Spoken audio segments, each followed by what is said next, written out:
나 좋아하는 사람 생겼어. 그래서 회사 관뒀어? 제 여자친구예요. 나 이제 너 안 잡아. 너도 원래 그냥 떠나는 애였다는 거. 홍주야. 사랑합니다. 사랑합니다. 사랑합니다. Kali ini Minette akan membahas drama Korea yang berjudul Serendipity's Embrace. Tanpa berlama lagi, episode 7, mari kita review. Hoyoung menantang ibu. Katanya ia akan menyebabkan masalah atau apapun itu. Karena ibu bersikeras tak akan kembali ke Amerika seorang diri. Sedangkan Hongju menghadapi kenyataan. Kini Bang Joon-ho menjelaskan alasan kepergiannya dahulu.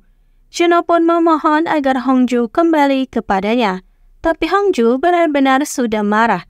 Karena selama ini ia terus memikirkan alasan kepergian Bang Joon-ho hingga menyalahkan diri sendiri. Dengan tegas Hongju berkata jika kini ia sudah menyukai orang lain. Setelahnya Hongju menghadap atasan dan pamit dari proyeknya Bang Joon-ho itu. Bos tak bisa memaksa. Akhirnya memberikan izin dan mengembalikan proposal Hongju yang dulu ia buat untuk melamar di perusahaan memakai novelnya Bang Joon-ho. Hongju merenung sebentar. Sebenarnya ia melewatkan kesempatan emas, tapi kini ia pun membuang proposal itu. Hongju gabut sampai mengganggu para siswa dan siswi. Tak lama Hoyoung datang, Hongju segera berlari memeluk Hoyoung. Dan seharian mereka pun bersenang-senang bermain bersama bahkan berkaraokean. Setelahnya Hoyoung pun mengaku jika ia sudah berhenti bekerja. Kini Hongju benar-benar sudah berpisah dengan masa lalunya. Ia membuang semua pekerjaannya di laptop maupun novel-novel milik Bang Joon-ho.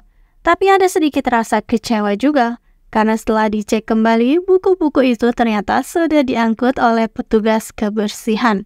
Hongju dan Hoyoung berpapasan. Namanya pasangan, mereka pun langsung berpegangan tangan. Tapi tiba-tiba ibu Hoyoung datang. Hoyoung menegaskan jika Hongju kini adalah kekasihnya. Kedatangan ibu Hoyoung benar-benar membuat semua berantakan. Ibu mengumumkan akan tinggal bersama dengan adik dan anaknya.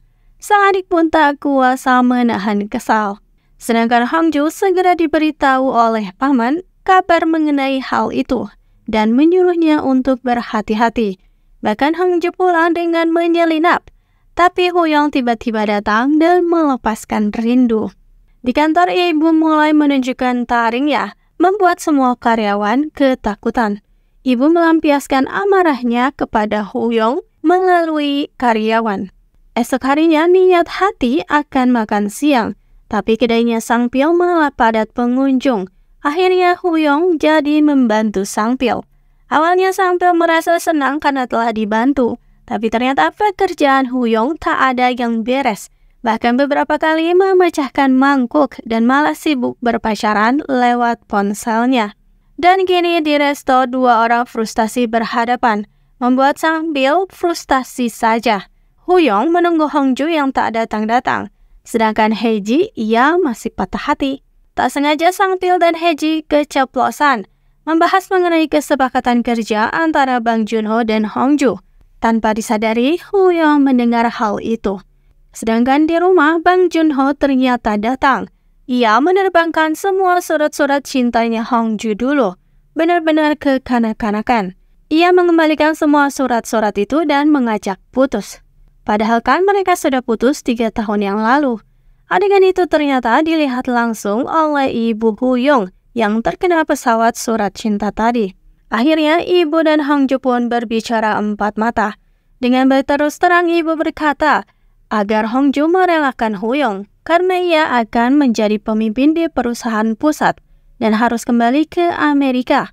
Dan semenjak tinggal di Korea, Hoyoung pun berubah menjadi lembut, tidak seperti sifatnya selama ini. Tapi dengan tidak tahu malu, Hongju berkata jika Hoyoung lah yang selama ini telah genit padanya. Jadi membuat hati Hongju goyah melihat pria tampan seperti Hoyoung menggoda. Ibu kehilangan kata-kata sesaat, tapi menegaskan kembali jika Hongju bukanlah yang pertama bagi Hoyoung. Ada banyak gadis lainnya. maka meminta Hong Ju untuk mengakhiri hubungan dengan anaknya. Karena sudah merasa tak nyaman, karena pembicaranya merasa sudah tak nyaman, Hong Ju pun segera pamit. Dan sekarang terjadilah pertengkaran pertama di hubungan Hong Ju dan Huyong. Semua itu karena ibu Huyong. Dan tak saling jujur satu sama lain pula. Huyong tak bisa menahan diri untuk tak membahas Bang Junho, karena ia tahu apa yang dilakukan Hong Ju dulu demi Junho. Tapi Hong Ju menegaskan jika kini ia sudah selesai dengan masa lalunya itu. Lantas Huyong pun tak jujur mengenai tujuan kedatangan ibu. Tentu saja, Huyong kan tipe yang suka pergi begitu saja, seperti dahulu. Dan begitulah pertengkaran mereka. Sebuah flashback saat SMA dahulu. Ketika sedang jajan, tiba-tiba Sang Pil datang dan ikut nimbrung.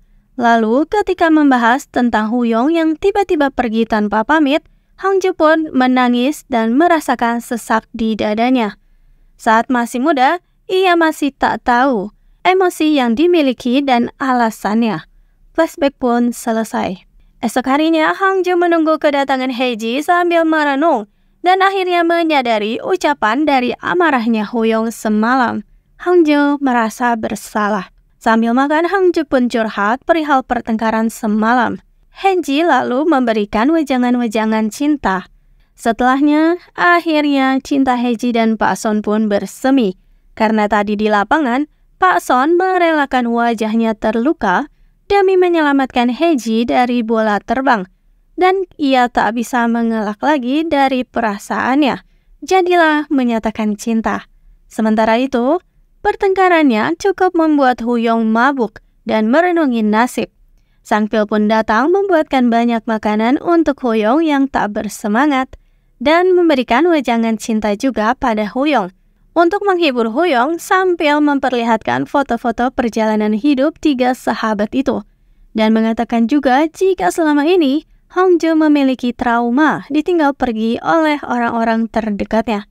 Huyong pun sedikit berpikir, jadi selama ini Hong Ju selalu mengucapkan kata perpisahan pada dirinya karena hal ini. Sang Pil juga jadi ikut-ikutan mabuk. Tak lama datang ibu yang terheran dengan keadaan rumah yang sudah berantakan. Terlebih melihat pria muda tak dikenal. Sang Pil lalu memperkenalkan diri dan pergi begitu saja. Sedangkan Huyong tak ada di rumah. Setelah ibu mencari, ternyata Huyong malah ada di rumah atas yang tak ada penghuninya. Dan kini bertemulah pasangan yang bertengkar itu dengan perasaan yang sudah saling mengerti kesalahan masing-masing. Dan episode 7 pun berakhir.